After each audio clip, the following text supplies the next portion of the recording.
Do you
like it or no?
Okay, thank you everybody, and I'm proud to be joined by my colleagues here.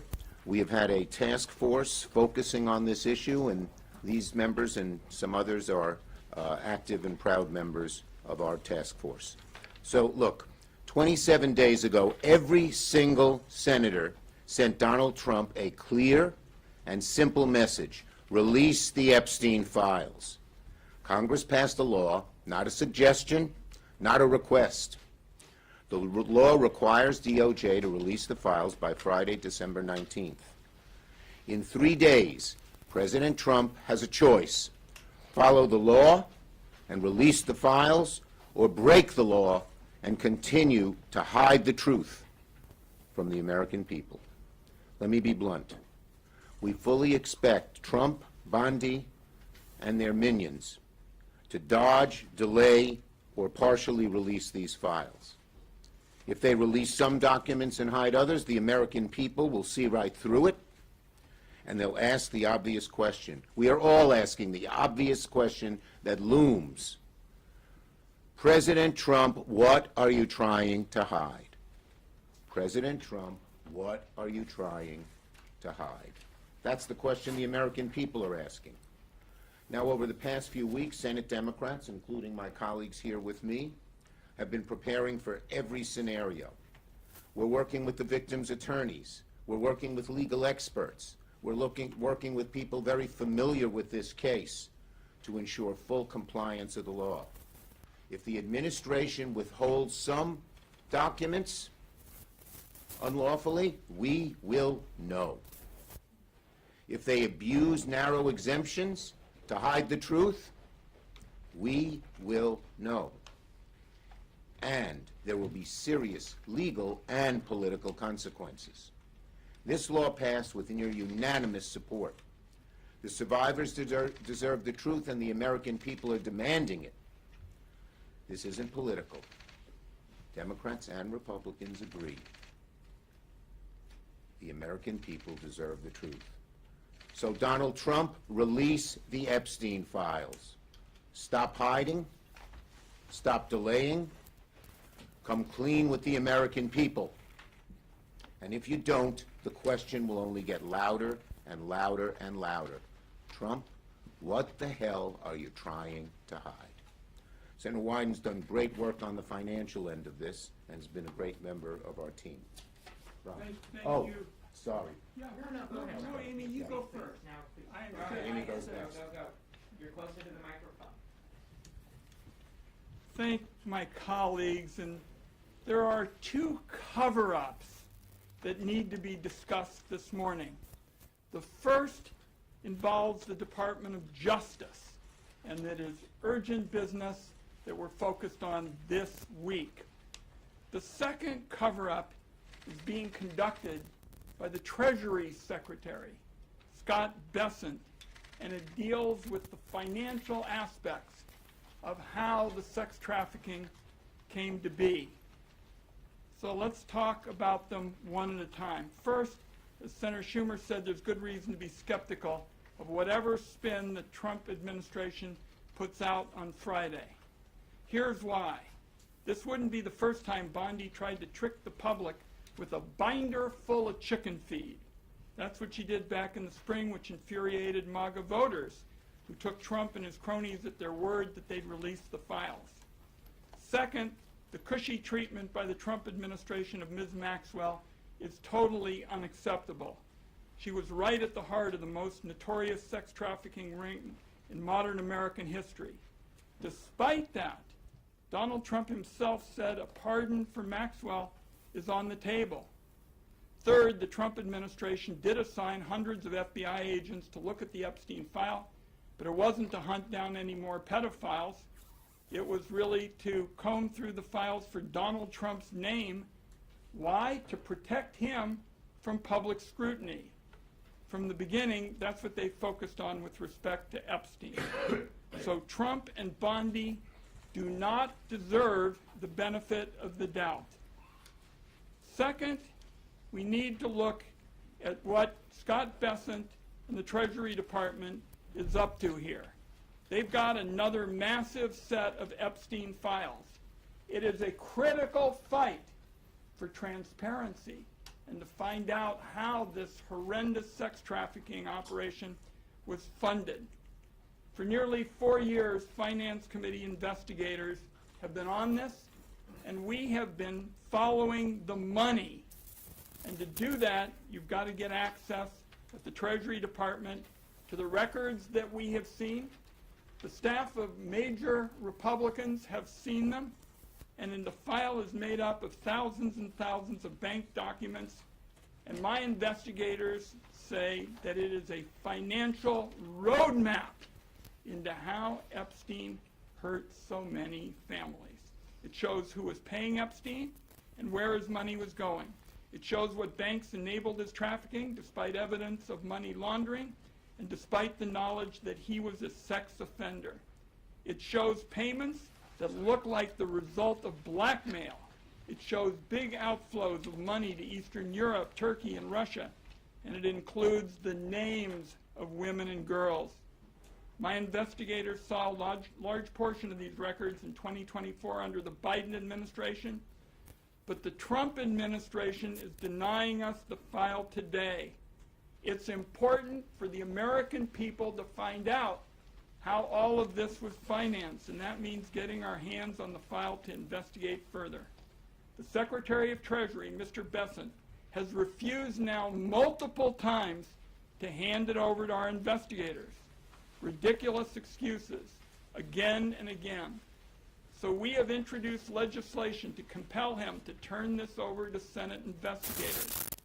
And I will tell you that Epstein survivors are already filing suit, against banks because they think that this information is so critical to finding out how they were exploited. So it is time for the stonewalling to end. That's why I so appreciate what my colleagues have done to get this information out on Friday, and the administration is required by law to release the Epstein files at DOJ. I'm here to say it's got to be done at the Treasury Department as well, because we find in America you capture corruption by following the money, and that's what was so critical at this point to the second investigation. Thank you, Leader Schumer, and I thank my colleague, Senator Klobuchar. He's been working very well on this, and we appreciate it. Thank you very much. Thank you, Senator Wyden. Thanks for following the money, something that's our creed as my former job as prosecutors. Whenever you're solving a case from the smallest theft to big rings, and I appreciate that. So let's remember what this is all about. This is about exploitation and abuse. These victims deserve justice, they deserve transparency, and they deserve accountability. Example, Danielle Bensky, 17, recruited into Epstein's circle. Her mom had a brain tumor, and Epstein told her he could help her mom, but only if she abided by his demands, including recruiting other girls. He told her, I can use it to help you, or I can make it very difficult for your mother. That horrific crime, one of many, is why the House voted 427-1 to release the files and why the Senate unanimously passed the bill on Senator Schumer's motion. That bill set a specific deadline, December 19th, and it is a must. It's not a may, it's a must. And it says that no record shall be withheld, delayed, or redacted on the basis of embarrassment, reputational harm, or political sensitivity. With this deadline, they will show whether they are really going to stop covering up or they're going to protect these powerful abusers. If they redact these files heavily, it will be clear they are hiding something. Because maybe it's because Donald Trump is mentioned 1,500 times. Maybe it's because they want to shield wealthy donors who are implicated in these files. Regardless of the reason, if these files are heavily redacted without justification, Americans will know that they are once again, this administration, siding with the rich and the powerful.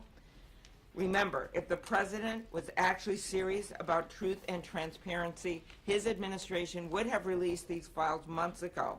All the way back in March, the Attorney General said everything is going to come out to the public. The public has a right to know. It's been 9 months. 9 months. And if the administration withholds or heavily redacts these records, it will be clear whose side they are on. We know the money, follow the money. They haven't released those yet. And then when it comes to this, they literally have the power of the entire Congress telling them, get them out there now.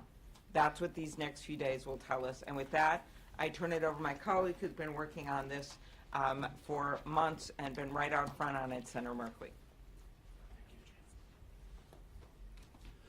We smell a rat. Why? The president campaigned on releasing the files. Pam Bondi assured everyone the files would be released. Kash Patel said the files will be given to the public. And yet here we are. Not a single bit of these files has been released. And then what happened?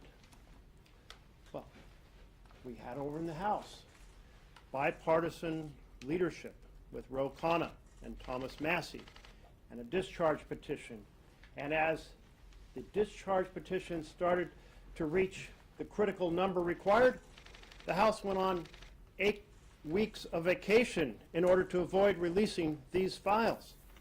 That's never happened in American history. And then we find, as they were coming back, what happened? An announcement that some new investigations were being launched. That was on November 14th. And on the evening of the 18th, Senator Schumer went to the floor, asked for unanimous consent that the bill from the House be deemed passed when it arrived in the Senate, and unanimous consent was secured from all to send this message.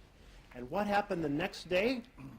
Pam Bondi gets up and says, we have this new information to justify new investigations. The timing of that's awfully suspicious. So the leaders in the House and the Senate demanded a meeting. We wrote to Pam Bondi, Ro Khanna, Tom Massie, myself, Ben Ray Lujan, and we were joined, and I welcomed the bipartisanship of Senator Murkowski to say, we want to know what you're up to. Meet with us and explain these new investigations. What is this new evidence? What are you undertaking? And how are you setting forward a plan to make sure all the documents are released on the 30-day notice? We got a response. The response was, we acknowledge receipt of your letter. Now that's it. So one of the things to watch for is the argument that vast sections had to be redacted in some cases to defend the integrity of some newly invented investigations. One way or another, we anticipate that Trump is going to continue to hide the files that should be released. We must not let it happen. We must not let it happen because we are about accountability for the perpetrators and justice for the victims, and that will not happen unless there is transparency and the documents are released in whole. Thank you. Senator Blumenthal. Yes, thanks to my colleagues, most especially to Senator Schumer for being so steadfast and unyielding. I think we need to recognize why we are here. We are here because of the survivors.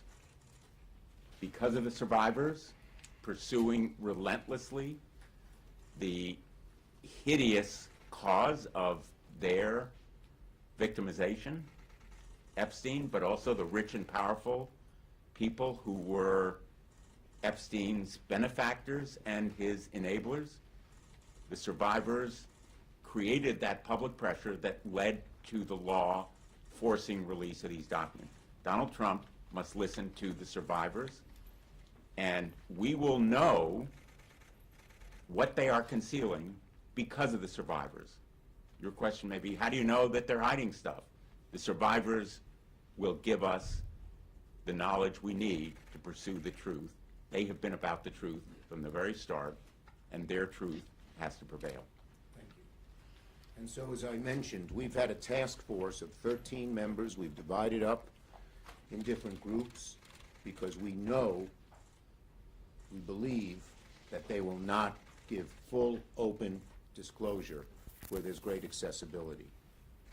What is Trump hiding? We're going to find out everything that he hides, that he has hidden. Not just not releasing the report, but once he releases the report, what else he is hiding. And that's why we assembled this task force, and we've had great success, great help from the survivors and their lawyers, from others who have prosecuted. Ron's done a great job on the financial end of it. We're going to find everything out. He can run, he can hide. Questions on this subject? Yes? What is your sense in terms of the time frame? Is it end of day on Friday, or is it like Well- when you need to have these documents? And if you don't, is there a legal recourse that you are already planning? Okay. The first question, we don't know when exactly they'll release it. They may try to do it at 11:59 p.m.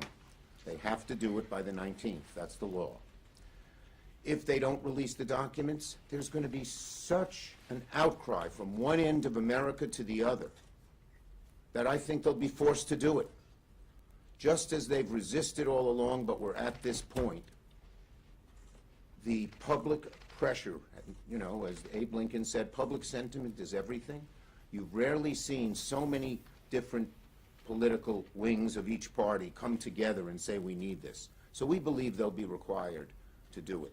Obviously, we would pursue every legal, legislative, and administrative way to get this done as well, but public pressure will be everything. Yes? How are you planning on addressing this if they do release it and it's so heavily redacted that there's nothing that's underneath? Well, the people who wrote the legislation drafted it very carefully.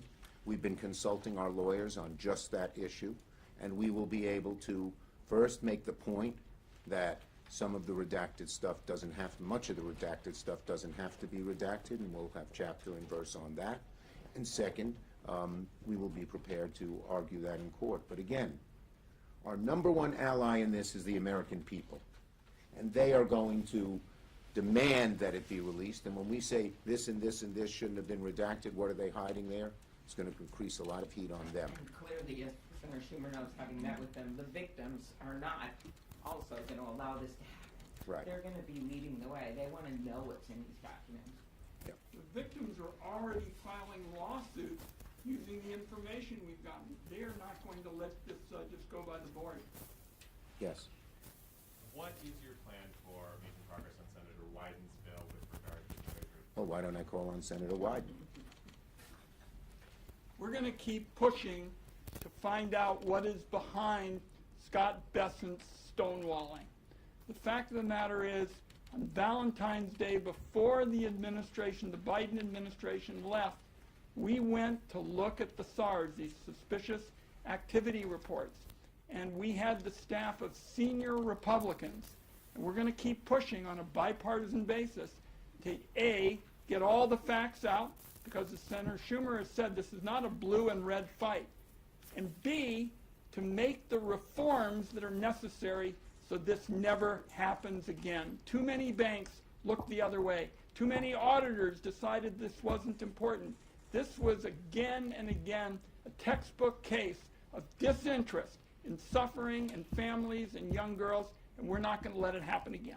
We're also not going to bifurcate this. It's part of one large investigation, one large disclosure.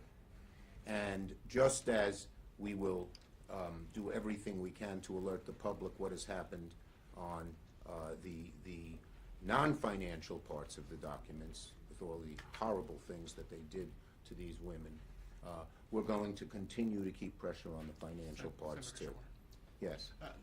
So let's say these files do get released. Is it just going to be a public release, and you all are just going to let the American people go through them and come to their own conclusions? Or will Senate Democrats, will there be a coordinated campaign? Will there be anything that we can expect next year when you all Well, the first step is to get them all released.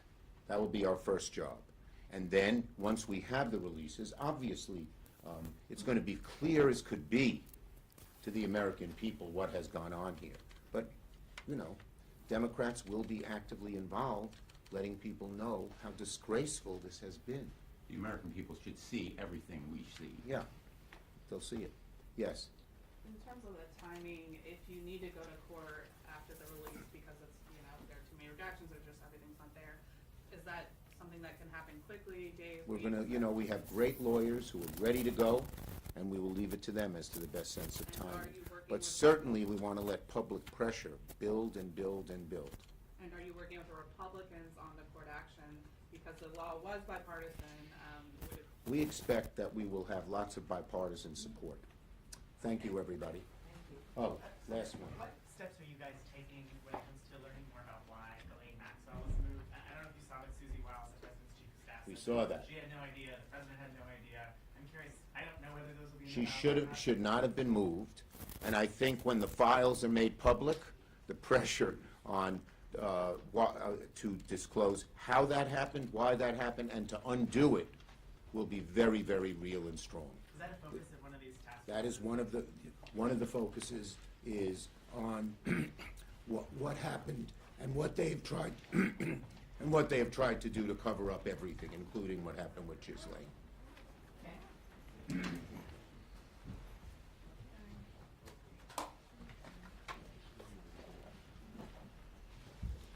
Everybody, you should know we expect to have some more information tomorrow on an additional